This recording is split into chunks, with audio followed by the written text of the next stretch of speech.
ہمارے چینل پر آپ سب کو خوش آمدید۔ اگر آپ نے ابھی تک اسے سبسکرائب نہیں کیا تو جلدی سے کر لیجئے اور بیل آئیکن بٹن کو بھی پریس کر دیجئے تاکہ ہماری تمام نئے آنے والی ویڈیوز کو ٹائملی دیکھ لیں۔ غصہ شیطان کی طرف سے ہوتا ہے اور اگر اس کو خود پر حاوی ہونے کی اجازت دے دی جائے تو انسان کو سنگین نتائج سے دوچار کرتا ہے۔ انسان پوری زندگی ایک ایسے خسارے کا بوجھ اٹھائے پھرتا ہے جس کا مداوع ممکن ہی نہیں ہوتا۔ اگر کچھ رہ جاتا ہے تو صرف اور صرف پچھتاوا۔ ہمارے گھر کا ماحول کچھ عجیب تھا۔ بظاہر سب کچھ نارمل تھا، لیکن پھر بھی کچھ ایسا تھا جو نارمل نہیں تھا۔ کچھ نہ کچھ ایسا تھا جو ماحول میں تناؤ کو برقرار رکھتا تھا، خاص کر کے میری اماں کا رویہ۔ ان کا رویہ کبھی نارمل نہ ہوتا۔ میری اماں کا انداز ہمیشہ کچھ اکھڑا اکھڑا سا نظر آتا، بیزار بیزار سی رہتی اور وہ بہت لیے دیے سی رہتی تھی۔ ہنسی مزاح ان سب باتوں سے ان کا کوئی تعلق واسطہ نہ ہوتا تھا، اور خاص کر ابا کے ساتھ تو بہت کم ہی وہ بات چیت کرتی تھی۔ ابا کو بہت کم ہی مخاطب کیا کرتی تھی۔ ایسا لگتا تھا جیسے ان دونوں کے درمیان کوئی سرد جنگ جاری ہو، جسے دونوں خاموشی کی چادر اوڑھے لڑ رہے ہیں۔ ابا کمرے کے باہر چارپائی ڈال کر سوتا تھا اور اماں کمرے کے اندر۔ دونوں کو کبھی ایک ساتھ خوش بیٹھے نہیں دیکھا۔ بہت کم ہی ایسا ہوتا تھا کہ جب میرے ابا کمرے کے اندر جاتے اور اماں کے ساتھ سوتے۔ میں بہت کم عمری سے ہی یہ سب کچھ دیکھتی آ رہی تھی، اسی لیے میرے لیے یہ سب کچھ عجیب نہیں تھا۔ ابا اماں کا شروع سے ہی ایک دوسرے سے ایسا ہی رویہ دیکھتے آ رہے تھے، لیکن جب میری شادی ہوئی، میں اپنے سسرال گئی تو اس رشتے کی اصل نوعیت کا پتہ چلا۔ اس رشتے کی مضبوطی کا ادراک ہوا۔ میرا شوہر میرے آگے پیچھے گھومتا، مجھے بہت خوش رکھتا۔ اس نے تو کبھی ایک رات بھی میرے کمرے سے باہر گزارنے کے بارے میں نہیں سوچا تھا، مجھ سے کبھی بھی دور نہیں رہتا تھا۔ میں اپنے ماں باپ کے گھر رہنے آئی کی بات کرتی تو اس کی جان لبوں پر آ جاتی۔ اسے میری اس قسم کی بات سن کر بالکل اچھا نہ لگتا۔ وہ صاف انکار کر دیتا اور کہتا کہ تمہارے بغیر مجھے نیند نہیں آتی۔ اور کچھ ایسا ہی حال میرا بھی ہوتا تھا۔ مجھے بھی اس سے دور رہنے کی دشواری ہوتی تھی۔ میں میکے جانے کی بات تو کر دیتی، لیکن میرا دل ڈولتا رہتا۔ میں دو کشتیوں کی مسافر بن جاتی۔ دل ہی نہ چاہتا تھا کہ اس سے دور رہ کر ایک رات بھی گزاروں۔ یوں سارا دھیان شوہر میں ہی اٹکا رہتا اور میرا جانا خود بخود کینسل ہو جاتا۔ میں میکے جا ہی نہ پاتی تھی۔ اور اس وقت مجھے احساس ہوتا تھا کہ اماں اور ابا کا رشتہ کچھ مختلف ہے۔ وہ ایک کافی مختلف زندگی جی رہے تھے۔ ابا تو اماں کے آگے پیچھے گھومتا نظر آتا تھا، ان کو خوش رکھنے کی کوشش کرتا نظر آتا تھا، لیکن اماں ان پر نظر تک نہیں ڈالتی تھی۔ اماں کا رویہ ہمیشہ ابا سے سرد ہی رہتا۔ اماں جب بھی نانی کے گھر رہنے جاتی تو 15 دن بعد بھی ابا انہیں زبردستی گھر لے کر آتا تھا۔ اماں کا اپنا کوئی دل نہیں ہوتا تھا واپس آنے کا۔ ابا کبھی خوشی سے واپس نہیں اماں کو آنے دیتا۔ اگر غلطی سے ابا رات اماں کے کمرے میں چلے جاتے تو اگلی صبح اماں کا چہرہ عجیب ہی رنگ پیش کر رہا ہوتا۔ ان کے چہرے پر غم کی لکیر واضح ہوتی۔ کئی دفعہ تو میں نے انہیں چپکے چپکے روتے ہوئے بھی دیکھا تھا۔ اماں کی آنکھوں میں ہمیشہ ایک ویرانی سی نظر آتی تھی۔ میں سسرال گئی تو وہاں کے رنگ میں رنگ گئی۔ میرا شوہر بہت محبت کرنے والا تھا۔ دن پر دن گزرتے گئے، سال پر سال یوں ہی گزرتے گئے، وقت پتہ ہی نہ چلا، اور پھر مجھ پر وہ کڑا وقت آیا جب میں بیوہ ہو گئی۔ میری زندگی کا کڑا دور شروع ہو گیا۔ اس وقت میرا ابا 80 سال کا تھا، اماں 60 سال کی، اور میں ایک دفعہ پھر اپنے بوڑھے ماں باپ کی دہلیز پر لوٹ آئی تھی۔ اگر میری گود میں اولاد ہوتی تو شاید میرے سسرال والے مجھے اپنے ساتھ ہی رکھ لیتے، لیکن کیونکہ میں بے اولاد تھی، اتنے سالوں میں مجھے اولاد کی خوشی نہیں ملی تھی۔ شوہر کے ساتھ نے زمانے کی کڑی دھوپ سے بچائے رکھا، لیکن وفات ہوتے ہی سارے سائے چھٹ گئے۔ سسرال والوں نے مجھے واپس بھجوا دیا اور میں بھی خاموشی سے اپنا سامان سمیٹ کر یہاں چلی آئی تھی، کیونکہ وہاں اب میرے لیے کچھ باقی نہیں بچا تھا۔ لیکن جب میں یہاں آئی تو اماں ابا کا رویہ مجھے بہت ہی زیادہ کھٹکنے لگا، بہت کچھ عجیب سا لگنے لگا، کیونکہ میں شادی شدہ زندگی کے رنگ ڈھنگ دیکھ کر آئی تھی۔ اسی لیے اب مجھے احساس ہوا تھا کہ جو کچھ ہمارے گھر میں ہوتا ہے وہ بالکل بھی نارمل نہیں ہے۔ ایسا ہونا تو فطرت کے خلاف ہی تھا۔ مجھ سے چھوٹے 2 بھائی تھے، وہ دونوں بھی شادی شدہ تھے، اوپر کی منزل پر رہتے تھے۔ انہیں اماں ابا سے کوئی خاص لگاؤ نہیں تھا۔ اماں ابا کی کوئی خیر خبر نہ رکھتے تھے، وہ اپنی زندگیوں میں مصروف تھے۔ شاید اسی لیے وہ اس بات کو محسوس نہیں کر سکے تھے جو بات میں اماں ابا کے ساتھ رہتے ہوئے اب دیکھنے لگی تھی۔ ان کا ایک دوسرے سے جیسا رویہ تھا وہ کسی طور پر بھی نارمل نہیں ہوتا تھا۔ میری عمر تقریباً 40 سال کے قریب تھی۔ میں نے اچھی خاصی دنیا دیکھ لی تھی، زمانے کے سرد و گرم سے آشنا ہو گئی تھی۔ شادی کے بعد دنیا داری کا کافی تجربہ بھی ہو گیا تھا، اسی لیے مجھے احساس ہونے لگا تھا کہ کچھ نہ کچھ غلط ضرور ہے جو بظاہر چھپایا جا رہا ہے۔ اماں ابا کسی پر ظاہر نہیں ہونے دیتے۔ مجھے میکے آئے کچھ مہینے گزرے تھے، میری عدت مکمل ہو گئی تھی۔ شروع کے دنوں میں تو اپنی سوگوار طبیعت کی وجہ سے میں کسی معاملے میں کچھ نہ کہہ سکی اور نہ ہی اماں سے بات کر سکی کہ آخر ان دنوں کی مابین یہ سرد جنگ کیوں جاری ہے۔ لیکن دھیرے دھیرے جب مجھے معاملات سمجھ نہ آئے تو ایک روز میں نے یوں ہی اماں سے پوچھ لیا کہ ابا باہر چارپائی ڈال کر کیوں سوتا ہے؟ तुम अब्बा को कमरे में क्यों नहीं सुलाती, उसे बाहर क्यों सोने देती हो? ये सुनकर पहले तो अम्मा के चेहरे का रंग बदल गया और फिर अम्मा गुस्से में एकदम से कहने लगी, बड़ी बेशरम हो गई हो, जो मुंह में आता है कह देती हो। कुछ लिहाज रख लो और अपने काम से काम रखा करो। तुम्हारा अब्बा पहले भी बाहर ही सोता था, कोई नई बात नहीं हो गई। अलबत्ता तब तुम यूं बेशर्मी से ऐसे सवाल नहीं करती थी। अम्मा ने मुझे बेशर्म का लक़ब देकर बात को सिरे से गोल कर दिया था। अम्मा मुझे असल बात नहीं बताना चाहती थी। अम्मा का अंदाज देखकर मजबूरन मैं खामोश हो गई थी। और फिर अगली शाम मैंने देखा कि अब्बा सर्दी से ठिठुरते हुए चारपाई पर लेटा था। इनकी सेहत काफी कमजोर लग रही थी। मुझसे रहा न गया, मैंने अब्बा से गरम गरम दूध का गिलास उन्हें पकड़ाया और कहा, आप कमरे में जाकर क्यों नहीं सो जाते, यहाँ सो क्यों सोए हुए हैं? अगर इस उम्र में आपको ठंड लग गई तो बहुत परेशानी होगी, बेहतर है कि कमरे में सो जाया करें। मेरी बात सुनकर अब्बा धीरे से मुस्कुराया और कहने लगा, बेटी मैं यही ठीक हूँ। बिला वजह तेरी माँ को तकलीफ होगी, इसके आराम में खलल पड़ेगा। ये सुनना था कि मैं हैरान हुई और पूछा कि अब्बा अम्मा को आपके होने से क्या तकलीफ हो सकती है? आप इनके शौहर हैं। मेरी बात पर अब्बा जैसे खामोश ही हो गए। अम्मा अब्बा जरूर किसी बात को लेकर इस सर्द जंग का शिकार थे। थोड़ी देर गुजरी थी कि सर्दी की शिद्दत में और इजाफा हो गया। ठंड बहुत बढ़ गई थी। अब्बा सर्दी से काफी परेशान हुए तो खुद ही उठकर अम्मा के पास कमरे में चले गए। मुझे भी तसल्ली हो गई कि चलो अब अब्बा खुले सहन में नहीं सोएंगे, वरना मुझे डर रहता था कि कहीं अब्बा की तबीयत ना खराब हो जाए। इस उम्र में इतनी सर्दी को बर्दाश्त करना इनकी सेहत के लिए मौजू नहीं था। अब्बा बहुत उम्र रसीदा जरूर हो गए थे, लेकिन बाप का साया किसी भी उम्र में औलाद के लिए बहुत जरूरी होता है। बस इसीलिए अब्बा को लेकर मुझे तरह तरह के वसवसे सताते थे। परेशानी रहती थी कि कहीं अब्बा को कुछ हो गया तो मैं बिल्कुल ही बेआसरा हो जाऊंगी। अब्बा का साया मेरे लिए कुल कायनात जैसे ही था। जब से मैं बेवा होकर वापस आई थी, भाइयों ने तो पलट कर भी मुझे नहीं पूछा था और ना ही भाभीियों ने मेरी शक्ल देखना गवारा की थी। कहने को हम एक ही घर में रहते थे, लेकिन आपस में कोई खास ताल्लुक न रहा था। किसी को एक दूसरे से दुख सुख से कोई खास रगबत ना थी। ऐसे में अगर अब्बा को कुछ हो जाता तो मैं और अम्मा तो सड़क पर आ जाते। हमारा इनके सिवा कोई आसरा नहीं था। अब्बा के कमरे में जाने के बाद मैं भी अपने कमरे में आकर सो गई और जब फजर की अजानों पर मैं वजू करने के लिए कमरे से निकली तो एकदम ही ठटक गई। मैंने अम्मा को इनके कमरे से निकलते देखा था, लेकिन जिस बात ने मुझे परेशान किया था वो अम्मा का चेहरा था। बल्ब की रोशनी में अम्मा का चेहरे पर आंसू साफ दिखाई दे रहे थे और फिर वो रोती हुई अब्बा की चारपाई पर बैठ गई। इनका रोना बहुत अजीब था, शदीद भी था। वही चारपाई जिस पर अब्बा सोया करते थे। मैं वजू करके नियत से निकली थी। अम्मा को देखकर जल्दी से दीवार की ओट में छुप गई और देखने लगी कि आखिर क्या माजरा है। और फिर मैंने अम्मा को फूट फूट कर रोते देखा। मेरी 60 साला माँ किसी छोटे बच्चे की तरह रो रही थी। इनको इस तरह रोते देखकर मेरा दिल एकदम ही गम से भर गया था। मेरा दिल डूबने लगा था। ये मंजर देखकर शायद अम्मा अब्बा के दरमियान कोई झगड़ा हुआ था जिसने अम्मा को इस कदर रोने पर मजबूर कर दिया था। पहले मैंने सोचा कि मैं जाकर अम्मा से बात करूं, लेकिन फिर मुझे अम्मा का गुस्सा याद आया तो मैं दीवार के पीछे ही चुप रही। कुछ देर आंसू बहाने के बाद अम्मा ने अपनी आंखों को दुपट्टे के पल्लू से पोंछा और वजू करके वापस अपने कमरे में चली गई। ये सब देखकर मैं हैरान परेशान रह गई थी कि आखिर ये क्या माजरा था। ऐसी कौन सी बात थी जो अम्मा को परेशान करती थी? अम्मा इतना क्यों रो रही थी? क्या बात इन्हें इस कदर रोने पर मजबूर कर गई थी? अब्बा जब भी अम्मा के कमरे में जाते तो अम्मा की हालत ऐसी क्यों हो जाती? इस उम्र में अब्बा अम्मा के साथ ऐसा कौन सा सलूक करते थे जो अम्मा बच्चों की तरह रोने पर मजबूर थी? इनके आंसू गिरने लगते थे तो थमने का नाम ना लेते। ये वो सवाल थे जिन्होंने मुझे यकदम ही परेशानी में डाल दिया था। अम्मा अब्बा के बीच का ये तनाव परेशान कुन था। मुझे बहुत ज्यादा तजस्सुस हो रहा था और फिर ये तजस्सुस इस बात मजीद बढ़ गया जब अगली रात भी ऐसा ही हुआ। सर्दी की शिद्दत की वजह से अब्बा फिर अम्मा के साथ कमरे में थे और फजर के वक्त मैंने फिर अम्मा को इसी तरह रोते सिसकते देखा था, बच्चों की तरह रोते बिलखते हुए देखा। इस रात मैंने थोड़ी बहुत हिम्मत की और अम्मा के पास पहुंच गई। मुझे देखकर अम्मा ने जल्दी से अपने आंसू साफ कर लिए, चेहरा छुपाने लगी और कहने लगी, इतनी सर्दी में तो यहाँ क्या कर रही है? क्या काम पड़ गया है तुझे? इस वक्त मैंने अम्मा से कहा, मैं तो फजर का वजू बनाने के लिए आई थी, तुम यहाँ इतनी सर्दी में क्यों बैठी हो और रो क्यों रही हो? क्या बात हुई है? मेरी बात सुनकर अम्मा एकदम गड़बड़ा गई और कहने लगी, बस मुझे तेरी नानी की याद सता रही थी। इन्हें गुजरे कई साल हो गए हैं, लेकिन फिर भी मुझे इनकी बड़ी याद आती है। इनकी याद की वजह से ही बस आंसू बहने लगे। अम्मा की बात सुनकर मुझे बहुत ही हैरानगी हुई थी कि उन्होंने झूठ का सहारा लिया था। कहाँ नानी की याद सिर्फ इन्हें इसी रोज ही आती थी जब रोज अब्बा इनके कमरे में जाते थे। ये सब कुछ अजीब सा हो रहा था। अम्मा मुसलसल कुछ छुपा रही थी। खैर मैं फिर एक दफा खामोश हो गई थी और फिर अगले दिन ऐसा हुआ कि सर्दी में थोड़ी सी कमी हुई तो अब्बा इस रात अम्मा के कमरे में ना गया बल्कि चारपाई पर ही सोया रहा। इस सुबह जब मैं फजर का वजू बनाने के लिए अपने कमरे से बाहर निकली तो मैंने ना ही अम्मा को कमरे से बाहर निकलते देखा और ना ही रोते देखा था, बल्कि वो सुबह अपने नॉर्मल अंदाज में उठकर कमरे से निकली थी। इनका चेहरा भी बिल्कुल ठीक था, रोने का कोई गुमान नहीं हो रहा था, ना ही आंखें सुर्ख सूजी हुई थी, चेहरे पर भी कोई अफसुर्दगी का तासुर नहीं था।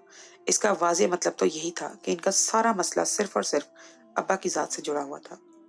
अब्बा कमरे में जाकर कुछ न कुछ ऐसा जरूर करते थे कि जिसकी वजह से अम्मा को तकलीफ होती थी और अम्मा इस रात फूट फूट कर रो देती थी। मैं खामोशी से तमाशा ही देख रही थी कि 2-4 दिन बाद एक शाम अचानक से खबर आई कि बड़े मामू को हार्ट अटैक हुआ है। ये सुनना था कि अम्मा ने रोते हुए सर पर चादर डाली और मुझसे कहने लगी, शगुफ्ता, तेरा बाप बाहर गया हुआ है, जब आए तो उसे बता देना कि मैं अब 1-2 दिन बाद ही लौट कर आऊंगी। मेरे भाई का मामला है, मुझे वहां रुकना ही पड़ेगा। इन्हें मेरी जरूरत है, जाना जरूरी है, वरना तेरी ममानी का मुंह बन जाएगा कि नंदों ने बुरे वक्त में भी हमें नहीं पूछा। अम्मा ये कहकर मेरे हाथ पर कुछ पैसे रखकर चली गई और मैं सोचने लगी कि यही सही मौका है कि जब मैं अब्बा से बात कर सकती हूँ, इनसे इस इख्तिलाफ की वजह जान सकती हूँ। आखिर पता तो चले कि क्या माजरा है कि जिसकी वजह से अम्मा इस तरह आंसू बहाती है। अब्बा भी अम्मा के कमरे में जाने से एहतियात करते हैं। इस सब के पीछे क्या वजह कार फरमा है। मैंने रात का खाना तैयार करके अब्बा के सामने रख दिया। अब अपने दोस्तों के पास बैठकर रात के वक्त ही आए थे। खाना खाकर वो कुछ देर टहलने के कहकर घर से बाहर फिर निकल गए और फिर मुझे मौका ना मिला कि मैं उन्हें अम्मा के पास जाने के बारे में बता सकूं। मैंने बावर्ची खाना समेटा और अपने कमरे में जाने ही लगी थी जब अम्मा के कमरे का दरवाजा खुला। दरवाजा देखकर मेरे दिल में ख्याल आया कि अब्बा को तो अम्मा के जाने का इल्म ही नहीं है। क्यों ना मैं अम्मा की जगह चादर ओढ़कर लेट जाऊं, खुद ही सारा सच मेरे सामने आ जाएगा, हकीकत का पता चल जाएगा। अगर अब्बा से पूछूंगी तो कहीं अम्मा की तरह वो भी मुझे बेशर्म का ताना ना मार दे और फिर बात वहीं रह जाए। ये सोचकर मैंने अम्मा के कमरे का रुख कर लिया। दिल तो बहुत घबरा रहा था, तेजी से धड़क रहा था। अम्मा की जगह इनके बिस्तर पर लेटना इस वक्त मुझे बहुत मुश्किल लग रहा था कि इसके आगे न जाने क्या होगा, लेकिन अम्मा और अब्बा के रिश्ते को ठीक करने के लिए ये जरूरी था। इनके ताल्लुकात को बेहतर करने के लिए लड़ाई की वजह जानना अहम था। मैं चाहती थी कि उम्र के आखिरी हिस्से में वो दोनों प्यार मोहब्बत के साथ वक्त गुजारें और अगर इनके दरमियान किसी तरह का कोई लड़ाई झगड़ा भी है तो वो भी निमट जाए, दोनों एक दूसरे की गलतियों से दरगुजर कर दें। हर औलाद शायद यही चाहती है कि इसके माँ बाप एक दूसरे के साथ मोहब्बत से रहें, एक दूसरे के साथ खुश रहें, और मेरी भी यही ख्वाहिश थी। अम्मा अब्बा की उम्र कितनी ही ज्यादा क्यों ना थी, लेकिन इनके रिश्ते में वो मोहब्बत होनी चाहिए थी जो मियाँ बीवी के रिश्ते में होती है। ये साथ तो उम्र भर का साथ होता है। ये बड़ी आराम से अम्मा के बिस्तर पर सर तक चादर डालकर मैं लेट गई थी। कुछ ही देर गुजरी थी कि ठक ठक की आवाज सुनाई दी। ये आवाज अब्बा की लाठी की थी। यकीनन वो लौट आए थे और सर्दी की वजह से सीधा कमरे में ही आ गए थे। आते ही अब्बा ने कमरे का दरवाजा बंद किया और मेरे रोंगटे खड़े होने लगे थे। अब्बा को जब पता चलता कि अम्मा की जगह मैं हूँ तो न जाने वो क्या करते, क्या सोचते और मैं इन्हें क्या जवाब देती कि मैं अपना कमरा छोड़कर अम्मा की जगह क्यों लेटी थी, क्या वजह थी। यही सब बातें मुझे बहुत ज्यादा परेशान कर रही थी, लेकिन अब जो होना था वो हो चुका था। अब तो मैं अम्मा की जगह आकर लेट गई थी और अब ये देखना था कि अब्बा क्या करते हैं। अम्मा का कमरा काफी छोटा था, इसमें सिर्फ एक ही बिस्तर लगा हुआ था। यकीनन अब्बा को मेरे पास बिस्तर पर ही आना था, इसीलिए मेरी जान हलक में आ रही थी। अब्बा धीरे धीरे लाठी टेकते मेरे पैरों की तरफ आकर बैठ गए और फिर अचानक ही मेरे दोनों पांव मजबूती से पकड़ लिए थे। मुझे लगा कि इस लम्हे मेरी रूह निकल जाएगी। मुझ में तो इतनी हिम्मत भी बाकी ना थी कि मैं चादर के बाहर मुंह निकालती या अब्बा को आवाज देकर कहती कि मैं अम्मा नहीं बल्कि मैं हूँ। और फिर जो कुछ अब्बा ने मेरे साथ किया मेरे रोंगटे खड़े करने के लिए काफी था। मैं अपनी जगह सांस रोके लेटी थी। कमरे में अंधेरा था, इसीलिए अब्बा को एहसास नहीं हो सका था कि अम्मा की जगह रात को उन्होंने मेरे साथ। फजर की अजानों पर जब अब्बा अपनी जगह से पीछे हटे तो मैं फौरन ही कमरे से बाहर निकल आई और अम्मा की जगह खुद चारपाई पर बैठकर अपनी सिसकियां रोकने की कोशिश करने लगी, अपने आंसू पर बंद बांधने लगी। मैंने मजबूती से अपने होंठों पर हाथ रख दिया और दिल ही दिल में सोच रही थी कि काश ये सच जानने की कोशिश मैं ना करती तो ये रात मुझ पर इतनी भारी ना गुजरती। मेरा वो अब्बा जिसे मैं बूढ़ा और मजबूर समझती थी, वो तो इस कदर जालिम के बयान से बाहर था। मैं सोच भी नहीं सकती थी कि अब्बा इतना बेरहम हो सकता है। मुझे अब समझ आया था कि मेरी माँ क्यों अब्बा से दूर भागती थी, इनसे ठीक से बात नहीं करती थी और क्यों वो सुबह से इस तरह आंसू बहाने पर मजबूर थी, क्यों खुद पर जब्त किए बैठी थी। मैं अपने कमरे में लौट आई थी और बेचैनी से यहाँ वहां टहल रही थी और फिर जब मुझसे कुछ भी बर्दाश्त ना हुआ तो मैंने मुमानी के नंबर पर फोन लगाया और अम्मा से बात की। मैंने अम्मा से फौरन वापस आने को कहा तो अम्मा ने इनकार कर दिया और कहने लगी, अभी 1-2 दिन वक्त तक तो हरगिज भी नहीं आएंगी, 1-2 दिन लग जाएंगे वापसी में। अम्मा की बात सुनकर मैंने अम्मा से कहा कि रात में तुम्हारी जगह अब्बा के साथ कमरे में थी, इसीलिए बेहतर है कि तुम वापस लौट आओ, क्योंकि जो कुछ रात को हुआ है उसके बाद अब मैं यहाँ अब्बा के साथ नहीं रुक सकती, आप जल्दी वापस आना मुमकिन बनाए। मैं जान गई हूँ कि अब्बा ने तुम्हारे साथ क्या किया है, तुम्हारे साथ कितनी बड़ी ज्यादतियां की हैं। ये सुनना था कि अम्मा की चीख निकल गई। वो गुस्से से कहने लगी, शगुफ्ता, तुझे ऐसी हरकत करने को किसने कहा था? तू तो कोई जवान लड़की तो नहीं है, 40 साल की एक बेवा औरत है। तुझे इतनी भी अकल नहीं कि ऐसे किसी कमरे में नहीं जाते? तुझे ये हरकत करते हुए शर्मो हया ना आई? मैंने रोते हुए अम्मा से कहा कि अगर तुम नहीं आओगी तो मैं दोनों भाइयों को बुलाकर सारी सच्चाई बता दूंगी। ये सुनना था कि अम्मा फौरन कहने लगी कि ऐसी हमाकत मत करना, मैं वापस आ रही हूँ। कुछ ही देर गुजरी थी कि अम्मा उल्टे कदमों दौड़ी चली आई। मेरे चेहरे पर नजर पड़ते ही वो गुस्से और परेशानी से कहने लगी कि तूने ये सब कुछ क्यों किया? किसने कहा था मेरी जगह मेरे कमरे में जाने को? तू गई ही क्यों थी? मैंने अम्मा से कहा कि कितनी दफा मैंने तुम्हें रोते हुए देखा था, परेशानी से आंसू बहाते हुए देखा था।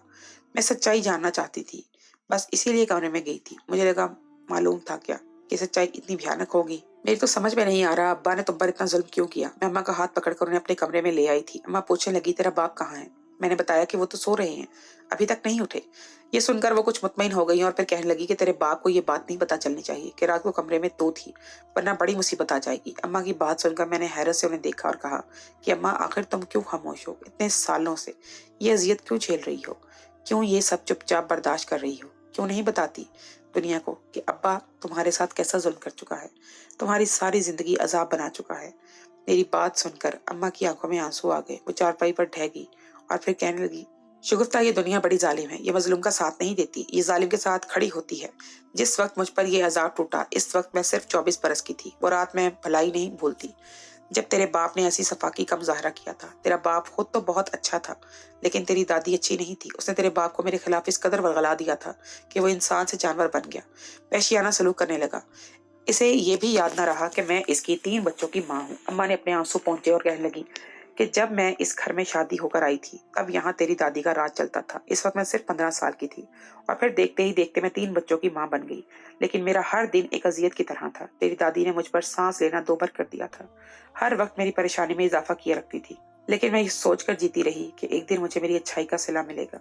मेरा शौहर मेरी खिदमत, मेरी वफादारी का बदला मुझे जरूर देगा और मेरी जिंदगी में सुकून आ जाएगा। लेकिन ये सब कुछ मेरा ख्वाब ही रहा, क्योंकि तेरी दादी ने मरने से पहले मेरी जिंदगी में जहर का वो बीज बोया कि जिसे मैं आज तक काट रही हूँ। मेरी ये जियत आज भी कम नहीं हुई। तेरी दादी ने तेरे बाप के दिल में मेरे खिलाफ शक डाल दिया था कि मेरा किसी लड़के के साथ चक्कर है, और तेरे बाप ने तेरी दादी की बात पर आंखें बंद करके यकीन भी कर लिया था। पहले तो वो मुझसे पूछता रहा कि वो लड़का कौन है, लेकिन जब मैंने कोई जवाब ना दिया तो तेरे बाप ने गुस्से में कमरे से मुझे बंद कर दिया और मारपीट शुरू कर दी। बहुत मारा, और जब वो मार मार कर थक गया और फिर भी उसे इसका मतलूबा जवाब ना मिल सका, तो उसने मुझ पर ऐसा सितम ढाया कि मेरी रूह आज तक तड़पती है। मैं आज तक इसी अजियत में जी रही हूँ। इस रात गुस्से की हालत में तेरे बाप ने मुझे तलाक दी थी, मुझसे अपना हर रिश्ता खत्म कर लिया था। मुझ पर वो जुल्म हुआ था जिसकी मदावा सारी जिंदगी नहीं हो सकता था, और इससे भी बढ़कर तेरे बाप ने ये जुल्म किया कि वो इस बात से मुकर गया कि उसने मुझे तलाक दी है। मानने पर ही ना आए कि तलाक दे चुका है। जब मैं अपने रोते पीटते ये बात अपने माँ बाप को बताई कि मेरी तलाक हो गई है, तो तेरे अब्बा ने साफ कह दिया कि उन्होंने कोई तलाक नहीं दी है। मैं गुस्से में ऐसी बात कर रही हूँ।